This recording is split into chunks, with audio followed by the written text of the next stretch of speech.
26th of October. Wednesday, I'm going to your place, that's why. Oh, hello everyone. I'm Marty Chinesky, and along with my buddy Ken Brown, we're your hosts of the Local Sports Wrap-Up here on Wyandotte Cable Channel 15 and YouTube. Look us up on YouTube at Local Sports Wrap-Up. And today is October 26th, 2020, on a Monday. We're filming. Ken, how was your 5 days? Oh, no, it was awesome. It was nice. We got outside a little bit and enjoyed the weather, so it was good. I played golf yesterday. It was a little bit chilly, but my wife got me a present. Oh, yeah? Yeah, today's my birthday, folks, if you haven't figured it out. I should be wearing a tiara.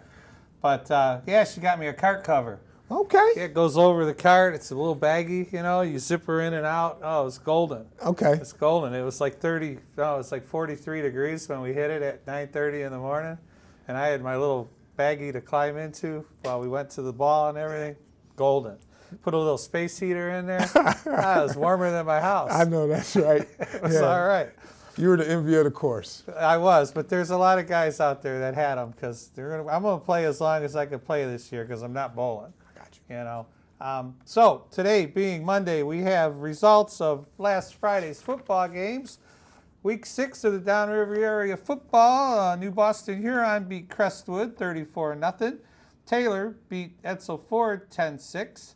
Allen Park 48. Southgate Anderson 6. Everest Clarkston beat Gabriel Richard 35-zip. And Warren, Michigan beat Summit Academy. I think that was their championship game for that. That was 42-6 for their league championship. Well, the Wyandotte Roosevelt Gibraltar Carlson game was a lot closer. Roosevelt pulled it out 30-29 in overtime. Jalen Pritchford ran for 111 yards and 2 scores, and he also threw for 112 yards. Cody Britt scored on a 90-yard TD run and a 50-yard run. And he also had 13 tackles on defense. Wow. Yeah, so that was a great game, 30-29 overtime. I can't wait to see it on cable because obviously the Wyandotte kids can't tackle because that was a 99-yard run and a 50-yard run. That's the Gibraltar kids that can't tackle. Oh, that was right? Our guys? Yeah, No, I think I'm not so sure No, about you're that. right. That's Cody Britt. He did run 99 yards. That's got to be a record. 99-yard touchdown in high school. Yeah, can't get no farther than that. Yeah, it can only be tied. How did it happen? You think he just shot up the middle and was gone, or was it a draw, or who knows? We have to watch the game. It's on cable, probably right before us or right after us. Riverview over Redford Thurston. Riverview wrapped up the regular season undefeated with the #1 seed in the playoffs. They are 5-0 in the Huron League, and they're going to be hosting Melvindale here next week. Okay. Last week, Trenton beat Lincoln Park 20-7. The Trojans are 3-3, and they're 3-3 in the Downriver League. They'll be at Allen Park for the first round playoffs next week. The Rail Splitters are 1-5, and what they get for that, they get to come to Roosevelt. Ah, yes, they do. River Rouge 46, Detroit Renaissance 0. Rouge cruised last Friday, and they're overall 4-1. They kick off their quest for a second consecutive state championship with a first-round playoff game at home against Carlson. Okay, so that should be a good one. That's a strong division that they're in. We'll go over that in a little bit. Yeah, Wyandotte's lucky, I think, though. They lucked out because they got Renaissance in that division. But I'll go ahead. Woodhaven beat Bedford 21-14. Woodhaven closed out the regular season at Bedford and earned his 5th consecutive victories. The Warriors are 5-1. Nice. Carlton Airport 46, Melvindale 7. They called it a tough loss. I don't think so. The playoffs are going to start. Melvindale will go on the road to face #1 seed Riverview. Yeah. Boom. Riverview's got something to prove, though. Ann Arbor Huron flattened Flat Rock 56-8. Next up for Flat Rock is a first-round playoff game at #1 seed Romulus Summit Academy, who lost to Warren Collegiate, as you mentioned. Yes. And East Jackson 35, Allen Park Cabrini 21. Cabrini had to go to East Jackson to play that game. They they're overall they are 2-4, and they get to host a playoff game, believe it or not, as it welcomes Petersburg Summerfield in a Division VIII battle. Okay. Interesting. Yep. Grosse Ile, 36, Clintondale 8. Grosse Ile bounced back after a tough loss to rival Riverview last week, and they dominated Clintondale. Quarterback Nate Brown, no relation, threw for 122 yards and a touchdown, also ran for 89 yards in a score. So Wyandotte played last Friday, and it was the homecoming game. They were allowed to have homecoming festivities. Who do you think the homecoming king and queen were? Let's start with the king. Who's the most popular guy in the Wyandotte Roosevelt school system? Quarterback. Quarterback's a great guess because Jalen Pitchford was the homecoming king. He probably had to run out of the locker room at the halftime and walk down center court with his mask on with the queen. Well, I don't know how that works. They do, yeah. Yes, at halftime they do have a show and the king participates. You're correct. Yes, and then the queen, most popular girl in the school, and it's a good buddy of ours, Jason. It's Cordelia Krajewski. Oh, okay. And like Jason does the show. He does the bear trap. He talks to the coach, and he also is up in the booth sometimes with Mr. Purdue, with George. Okay. And yeah, they. So she's. I don't know if you want to be the most popular girl in the school, it's but tough. you want to be the most popular girl in the school. Being the queen is fine. Yes, yeah, being the queen was a homecoming queen is great. Good accomplishment. Congratulations. Yes, to both of you. You can put that on your resume if you're the home. Okay, so let's get to the playoffs. On the board, you'll see what we have for all the local teams up there. And we're going to go over those games in a sec. Allen Park's playing Trenton. Woodhaven's playing Taylor. Cass Tech, Etzel Ford. Poor Etzel Ford. New Boston Huron's playing Southgate. Rouge is playing Carlson. And Wyandotte gets Lincoln Park out the gate. You got a Division I. We'll start with Division I. We have a little bit of breakdown here. Ken, go ahead. I got Division I, and that's Taylor. Taylor's moved to Division I. They play Woodhaven. Taylor's 1-5, and Woodhaven's 5-1. So obviously the higher seed is Woodhaven. Looks like they're having a shellacking predicted. Okay, what about that division itself, the 8 teams in it? I mean, does Woodhaven look like the strongest at 5-1? Well, Woodhaven has a good record. Monroe's 4-2. They play Dearborn. Grosse Pointe, Woods, Liggett, they're 2-4. Clinton Township, Clintondale, they just got dominated this weekend. Yes, between Madison Heights, Bishop Foley, and Woodhaven, I would say those are the ones that are in the catbird seat. And I'm thinking there's so many districts. There's about 40 of them, and 8 divisions. These are blocks of 8. So basically that's going to take 3 weeks, right? Because they'll play and then they'll play. The winners will play, losers go home until you get one person coming out of each district. I think. When do you think they'll end? I think that they set it up to be the exact same as the regular season. What they did is they took 3 weeks out of the season so that you just played division games. And then that moved to add 3 weeks in the playoffs. I like it. I mean, it gives every kid an opportunity to make the playoffs in their high school playing career, and then they play through their districts like they would, kind of like basketball, more so even high school basketball. That's how they go. Everybody makes districts. It's an opportunity. You never know. You get healthy, someone gets COVID any given Sunday. Yeah, now I'd be locking them kids down. And then I guess the other thing being that when they're not going to have the long rest to prepare, like 2-3 weeks to prepare, because usually there's quite the break, isn't there? Or not the final teams? They're always still going. They might be. We just get out early. Yeah, we're done. Yeah. Sorry. We go fishing. Division II, District 14, Lincoln Park at Wyandotte Roosevelt. That game will be this weekend, probably the 30th, Friday night. And I'm looking at this division here, and Grosse Pointe South was 4-2, Ferndale was 4-2. Everyone else, Grosse Pointe North 3-3, Oak Park, Detroit UAD Jesuit, and Detroit Renaissance, they're all don't have good records. There's 3 teams with winning records in this division. I think Wyandott's got a chance. I mean, you gotta catch the ball when they throw the ball, and block and tackle. I think it was good that Wyandotte had a good test, right? To get the overtime game last week, so they kind of have to go through some adversity, win that game, and now they get Lincoln Park. So they should pretty much win that game. And then they look at Renaissance. In the past, they've had Martin Luther King in that division, but it looks like Martin Luther King went down to Division III. Oh. So now Renaissance is not as tough a school. And they're playing Ferndale. We probably get that winner at the bottom, and the top Ferndale. 2 are going to play each other. So we'll see how that rolls for Wyandotte. Good luck, Bears. Definitely. Division III. You got Melvindale. That's the big one. That's all our local teams. You got Melvindale against Riverview. Riverview 6-0. You got Gibraltar Carlson, who played Wyandotte tough. They go against River Rouge.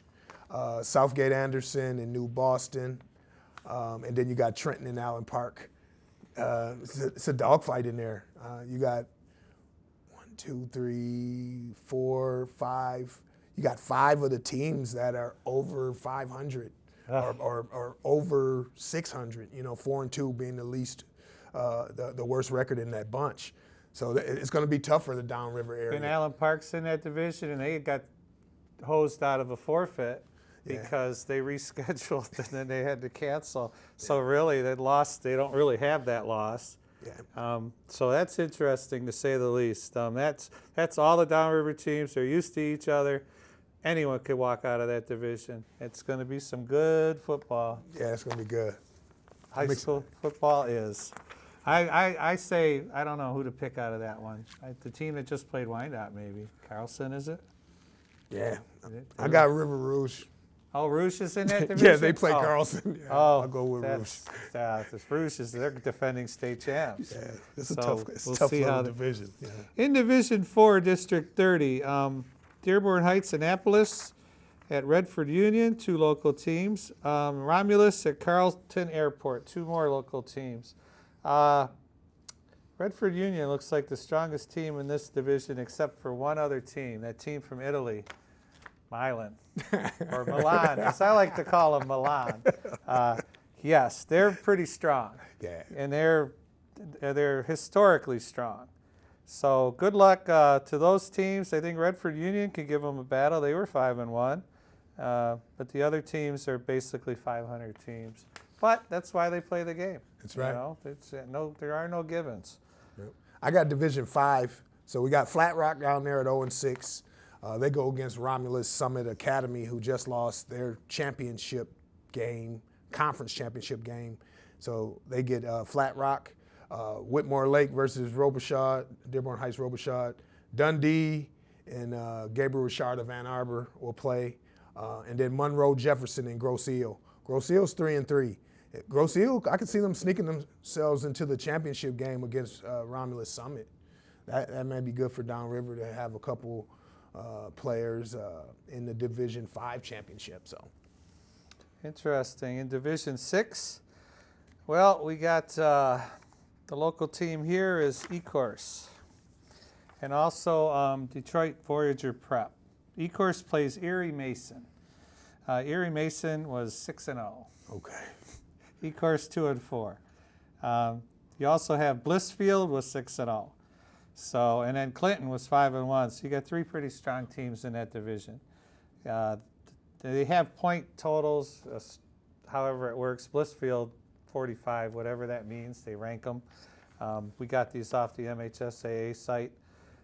So I will say it's probably Blissfield or it could be Clinton, Blissfield, Ecorse. We're pulling for you. Yeah. We're pulling for you. But yes, Division 6. We're represented by Ecorse. Yeah. Division 7, I'll read them off. We don't have any Downriver representation, but I take that back. We do. We have Riverview Gabriel Richard. Yeah, they're 5-1. They start off with Springport, who was 1-3. Jackson Lumen Christi versus Hanover. Leslie versus Monroe Catholic Central, and Manchester versus Grass Lake. Riverview looks to be the early favorite. They're 5-1, the best record in that division, and they played well. I think they might have lost this week, and that's it, because they were undefeated. And that's, we looked it up before we filmed. That's a team from Jackson County. Okay. Springport, is that what it's called? Yeah, Springport, yeah. Yeah, so they, I mean, good luck. Riverview's solid. You know, we wish them all the luck. We want all the Downriver teams to do well.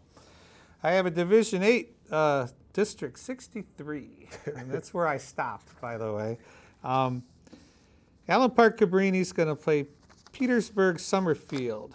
And Melvindale Academy for Business Tech, ABT as they call it, playing Detroit Leadership Academy. I'm just going to say the team that looks the strongest in this is Detroit Southeastern. Yeah. And they were 5-1. The rest of the whole 4-2 Ottawa Lake. Yeah. That's the best team. So Division 8 schools, good luck. Allen Park Cabrini, hey, got to tackle, you got to block, and then things work out for the best. Where do we go next? I got a few things to talk about.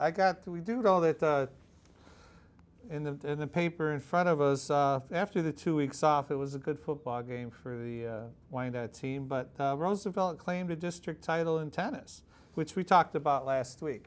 They got slaughtered by the state. Yeah, in the states, which was unfortunate. But the winter rules came out from the MHSAA. And I just want to say that, you know, the COVID's real, okay? But here we go. They're not making any changes. The Representative Council of Michigan, MHSAA, that winter sports are going to begin on time, which is basically the first week of December. I know I could start bowling tryouts November 16th. Okay. And they must follow to limit the spread of COVID. Sport-specific guidelines for the winter sports were posted. Let's talk about this paragraph right here. As with fall sports, scrimmages will not be allowed for winter sports to limit mixing of communities outside the official competitions. The number of teams at regular competitions will also be limited, with a maximum of 4 schools or teams allowed in competitive cheer, gymnastics, swimming and diving, and wrestling. Bowling and skiing competitions will be restricted to a maximum of 72 competitors at each event. And you said you normally have about 14 kids. We usually have, if we have 7 and 7, 14, and you have 9 schools, you're not reaching that. Yeah, I mean, you're going to blow past it. Yeah. And you can't make me just bring 5 because you need the subs. And plus we have JV, hopefully. I don't know how many girls I'll have try out this year, but we don't know. Limiting it to wrestling to 4 schools and diving and swimming, I can see competitive cheer. But they usually have those big jamborees, you know, where they have, like track did this year, they limited it also. So I guess it's a good idea. There are no limits for basketball and ice hockey, as only 2 teams are able to play each other. And they're only playing 1 game a day. You know, but they do weekend tournaments. I mean, from what I understand, they have, right, like volleyball, don't they? Go play? Well, I think for basketball, they're probably taking those scrimmages out, so that would kick away that. But on a game night on a Tuesday, Friday, you're definitely going to have a JV game normally, and then you'll have a varsity game. Wyandotte's bigger, so they have like a freshman gym as well. So they have an opportunity to move kids over in that area. So maybe they're going to take advantage of things like that. It says host sites must strictly enforce spectator capacity limits on a game-by-game basis. The council approved 2 spectators per participant in all contests to begin the regular season. As per MHS requirements, Michigan Health and Safety, face coverings must be worn by athletes practicing and competing in basketball, competitive cheer, ice hockey, and wrestling. They are not required for athletes practicing and competing in bowling, gymnastics, skiing, and swimming and diving, which will allow for the appropriate social distancing. But face coverings are required for those athletes when not involved in active participation. So I'm on the bench, I got my mask on. If I'm wrestling one-on-one, I got my mask on. During the game, I don't have my mask I on. don't understand this part. And we'll get clarification, I'm sure, before bowling starts. My armchair analysis is that when you're bowling on the approach, you could pull it down. Yeah. You know, you don't want to bowl I have jellyfish today. You don't want to bowl with your mask on, you can pull it down and then bowl or put it in your pocket. Yeah. But the minute you turn around and come back and sit and wait your turn, you've got to pull it back up. That's my armchair analysis. For bowling. Gymnastics, you know, they're going to be all color coordinated anyway. They're going to have nice masks that all match, you know. Skiing, you know, we don't do much of that here. Yeah. It's all up north for those schools. But the bowling really, you know, triggers me. And then they've been playing volleyball with their mask on. They're going to play basketball with their mask on, you know that. It's going to be interesting. And then limiting, I don't know how we're going to do bowling, but we're going to have a meeting and talk about it, and we'll figure it all out. But when they said, you know, you don't participate, you don't need to wear the mask in bowling, it's got to be just the kid on the approach throwing the shot. Yeah. Because even on TV, the bowling's been on the last couple weeks, and that's what they're doing. They're sitting next to each other with their masks, and some of them leave it on when they throw the ball, and others are pulling it down or even shoving it in their pocket before they bowl. You know, so because I guess you're pointing that way, you can scream at the pins all you want. Yeah. That doesn't help, Yeah. but you can scream at all you want. Well, So they have released them, and it's all going to take effect. Like I said, we get to start November 16th, tryouts, and I'm putting a APB out through the school. We will go from there. No, that'll be interesting. I got a little nice little ditty. The Wyandotte Warrior. And on the front cover, it talks about trick-or-treating will go on in Wyandotte. Make sure you pick up your Wyandotte Warrior and see how they want people to pass out treats in Wyandotte. Are there rules? Yes, there are rules to this game. It looks like you're going to have to be out in your front yard. They're hoping that you may do it individually wrapped candy and have one person passing it out, one dedicated person per household. But I think for little kids, that'll be kind of cool. Hopefully it's not as big as normal. Did you see the tubes that people are putting on their porch? They've got a 4-inch piece of PCV, and they drop it through the tube, and a kid will stand at the bottom of the porch. There's one on your street at the end of the street. They decorated it all up with bats and stuff. And then there's another one I've seen on Emmons. Guy painted it orange. Okay. You know, it's about 8 feet long, this thing, and he's got a table at the bottom, and a kid can just stand there and get, you know, it does have some rules for the trick-or-treaters, too. You know, wear a mask, face covering, a Halloween mask doesn't count. You know, social distance, don't gather in long groups, and trick-or-treat with people you live with. Yeah. That's one way to keep it there. I had, funny story, I had 24 feet of 6-inch tube. I was using it, I was trying to create something to roll the cover off the swimming pool, but it didn't quite work. But this was years ago. But this long piece of pipe sat in my yard for 5 years. This summer, I finally cut it into pieces and threw it away.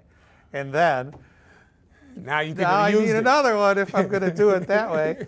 Yeah, go figure, huh? No. One little note for the John Dingle Detroit River International Wildlife Refuge is finally open. It's over on, it's home to nature trails. The site, it's just across the Trenton Channel from Grosville. It's home to nature trails through the Humbug Marsh, as well as 700-foot fishing pier out into the Detroit River near the mouth of Lake Erie. It's nice. They spent a lot of time with it. They had grants to build it. I know that. My wife used to be a bird watcher at one time in her previous life. I got you. So we have a few minutes to finish up here. How about them Lions? How about them Lions, huh? I didn't see any of the game but the last like 3-4 minutes. I think you caught it all then.